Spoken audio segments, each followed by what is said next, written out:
Здравейте! Днес ще си говорим за братята Асеневци и техните войни с Византия и мирни договори. През 1018 година е сложен край на българското царство чрез превземането на Охрид, като от 1018 до 1185 година България е в византийско иго, като от този период са известни две въстания. На Петър Делян 1040-1041 и Георги Акрополит 1072 година. През 1185 година Асен и Петър организират въстание във Велико Търново, което е с цел освобождаване на българската държава. През 1190-1195 година Византия организира два военни похода срещу България, като и двата похода завършват с успех за византийците, но за щастие до превземане на Търново не се стига. През 1197 и Петър и Асен са убити от преврат и двамата, като през 1197 година на тяхно място застава най-малкият брат от рода Асеневци, Калоян,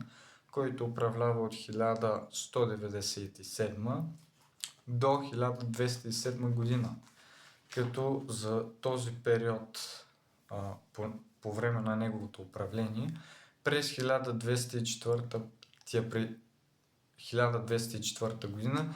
при четвъртия кръстоносен поход, който е трябвало да завърши в Иерусалим, а всъщност завърши в Константинопол и превземането на Константинопол, слага край на Византийската империя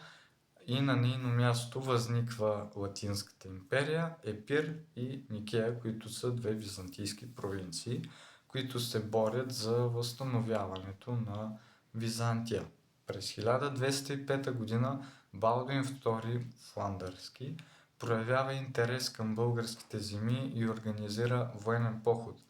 като Калоян, разбирайки за това, също организира поход и двете армии се срещат в Адрианопол, днешен Одрин, където цар Калоян нанася тежко поражение на латините, избивайки почти цялата им армия, а Балдуин II и семейството му са пленени и отведени в Търново, като Балдуин II умира в Балдуиновата кула, която познаваме днес, а през 1207 година заради преврат цар Калоян е убит и от неговата смърт от 1207 до 1218 година настъпва голяма криза за българския престол, като